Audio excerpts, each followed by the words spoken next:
Hello my beautiful people, it's me back again, Michał from Star Parade, and this is my Flosstube video number 31. Today we've got 12th of February, Sunday, and I've been absent for over a month, I think.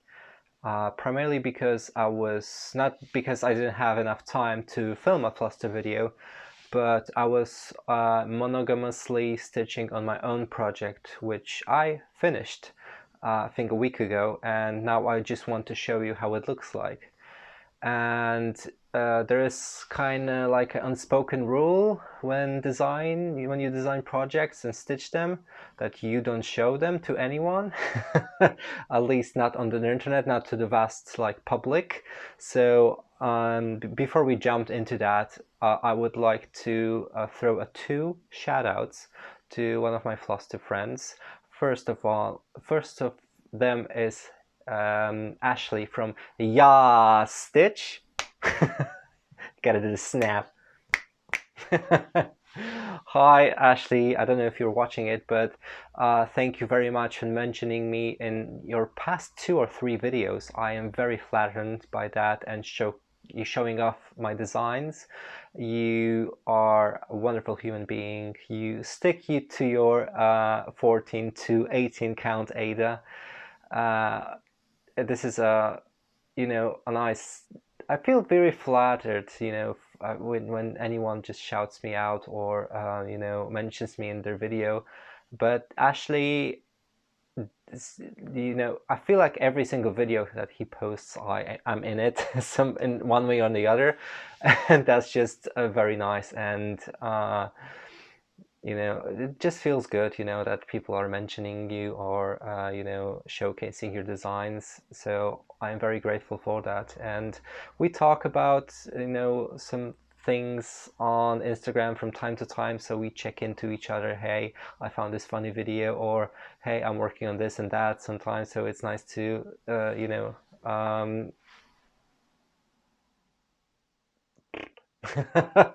nice to talk to each other. So hi Ashley, and thank you so much for that. Another person that I wanted to mention, it is someone from the land down below, which is Australia, and it is Johnny Saxon. It is a new Flosstuber, so new Flosstuber alert.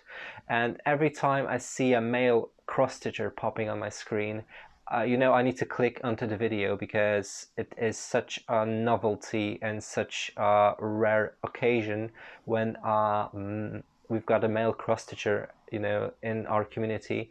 So I've just checked his first video, I think 2 to 3 days ago. He by now posted another one, so update, so Flosstube number 2, and he is an amazing cross stitcher. His style is very interesting. He likes his wizards, his beautiful ladies. I think he purchased like 1 or 2 Nora Corbett's Mirabilias, and he has a lot of interesting pieces in his collection. So if you are looking for someone new to watch, I will put both Ashley's and Johnny's links down in the description down below. So yeah, that is something that I just wanted to mention at the start of the video. And this video, I will try to make it quite brief, maybe under 20 minutes, because I have only one thing to show you, and which is my latest design. And it is just here. It's resting here. It's been here all along. So this is my latest design, and it is one of 4 pieces, pieces that will accompany each other. And I finished it on this very mundane and boring white rectangular hoop, because I couldn't find anything that fits this piece better.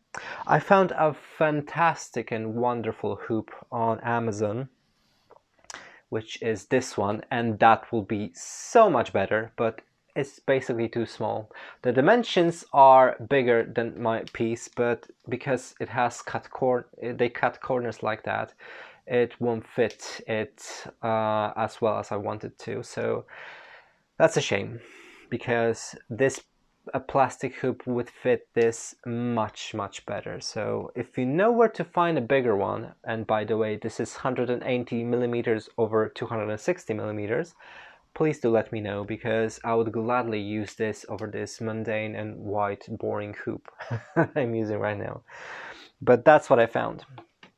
And the reason why this beautiful piece is on a hoop, because it's an interactive cross-stitch calendar. This is one of the 4, as I mentioned, is the spring collection. I will release summer, autumn, and winter collectively.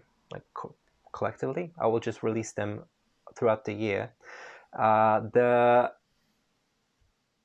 spacing between those releases will be about the 3 to 4 months. So I think it'll be 3 months. So I will release one every 3 months. So you'll have time to cross stitch them, and if you decide to purchase it, you will have time to cross stitch it and frame it.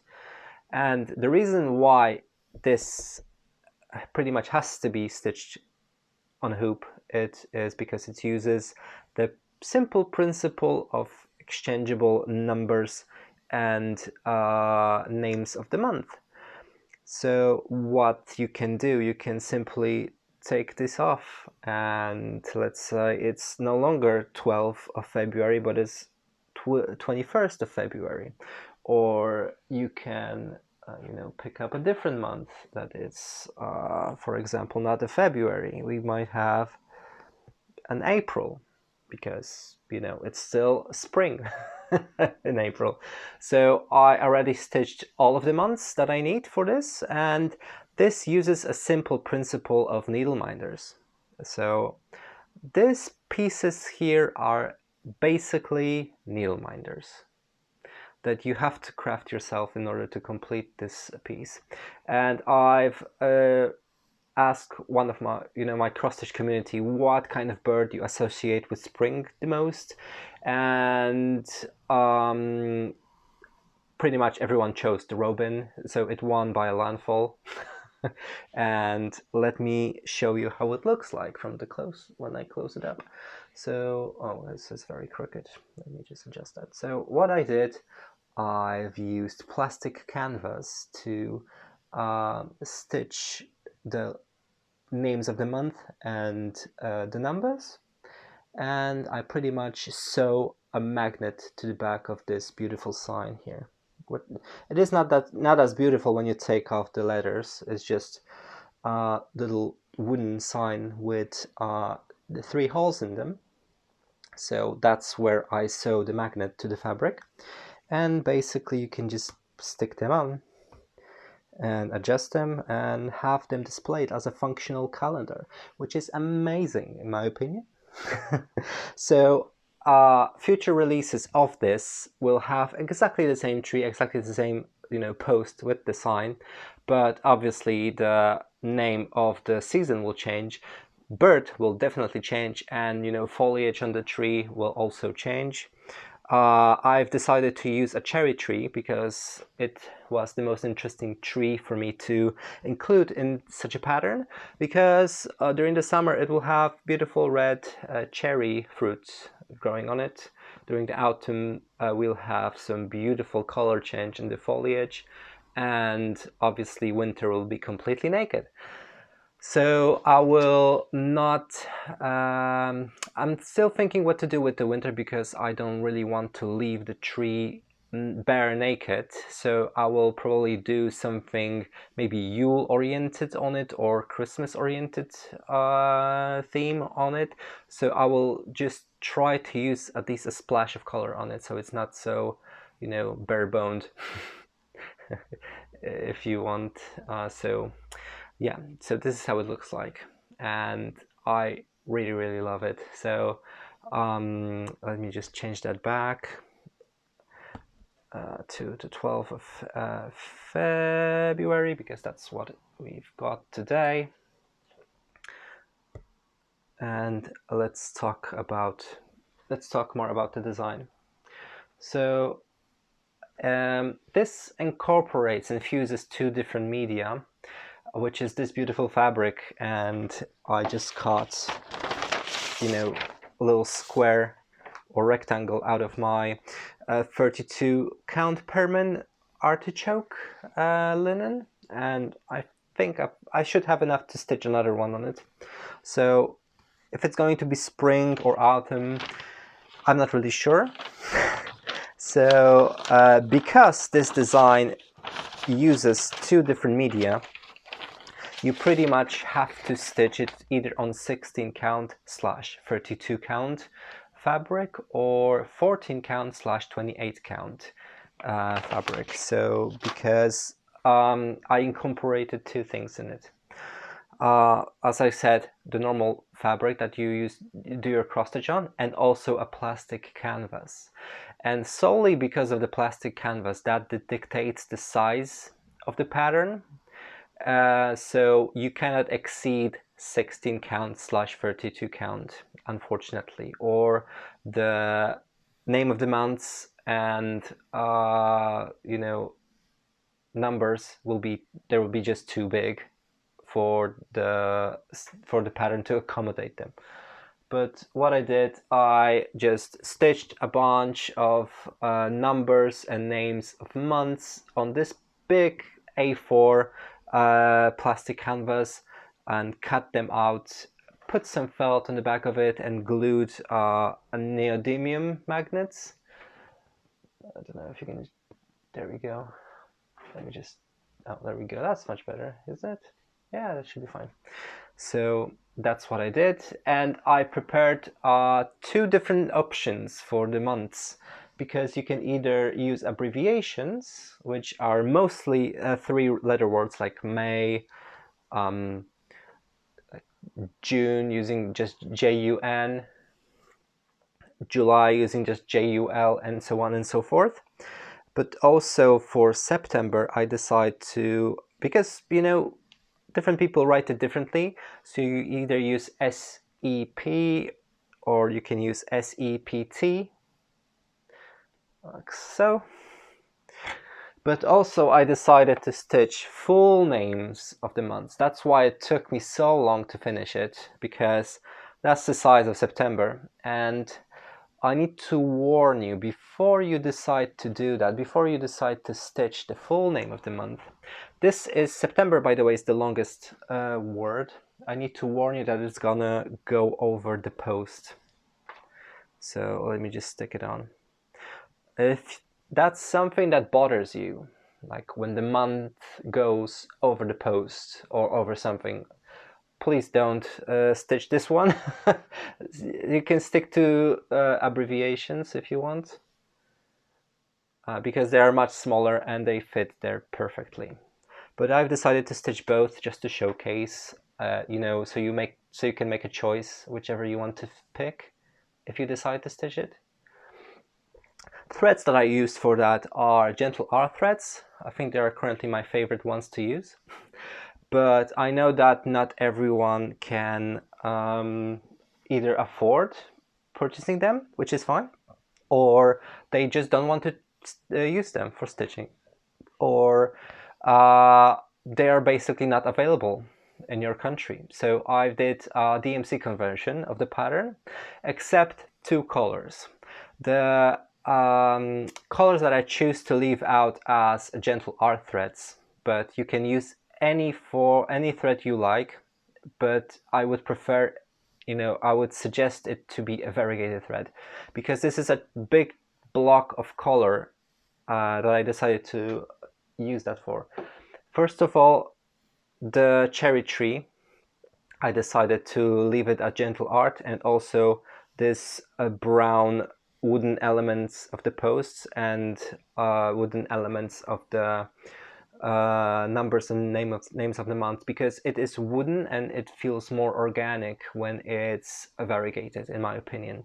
Especially the tree, I just stitch it from left to right, left to right, left to right, just one stitch at a time, so it does look a little bit, at least it resembles a little bit of a bark, and I think it looks pretty cool, at least in my opinion. So yeah, that is my latest design, and tell me what you think. I am very curious, because first of all, I never seen anything made that you know, that looks like this or has functionality of a real calendar, and you can put it in your office or in your house, and each day just swapping the numbers, it's like not even a minute. You can just, you know, take it off and put another number in, and it's now 19th of February. I think it's quite clever. But I'm just biased because, well, I made it. But I am very curious just to know, what do you think of it? And obviously, if you are more ambitious than I am, you could probably stitch a border around the names of the months and numbers so it looks even more professional and interesting. But yeah, please let me know what you think. And I will not keep you for much longer because this is basically what I wanted to show you. So yeah, it was lovely to see you again. Please like this video. Please subscribe if you can. If you are not already, if you aren't already a subscriber, I would love to make a giveaway in my next video. If I cross 1,000 subscribers, I'm planning to make a giveaway video of one of my patterns. Let's just make an announcement. But I will announce it after I crossed that magical number, which is 1,000. And I will make two separate giveaways. One on my Instagram if I cross 1,000, you know, followers over there, and I will make a separate, you know, giveaway over here on YouTube when I cross 1,000 subscribers. So that's a plan for next month. I am already trying to design a new pattern because I've got already next season pretty much prepared and ready to stitch, but I need a little bit of break from this. Thankfully, I don't have to stitch letters, you know, names of months and numbers again, because I've got them and they are reusable throughout all of the patterns of the season calendars. So yeah, this alone, all of those, you know, including the long names of the months, was over 7,000 stitches. So if you are lazy or you do not like how the long names of the months look on it, that will cut down a lot of work for you. So another, you know, point to use the little abbreviations. So yeah, so tell me what you think, and I will be waiting for you in the comments. It was lovely to see you again. It's, as I said, it's a shorter video, and take care of yourself. See you next time. Bye!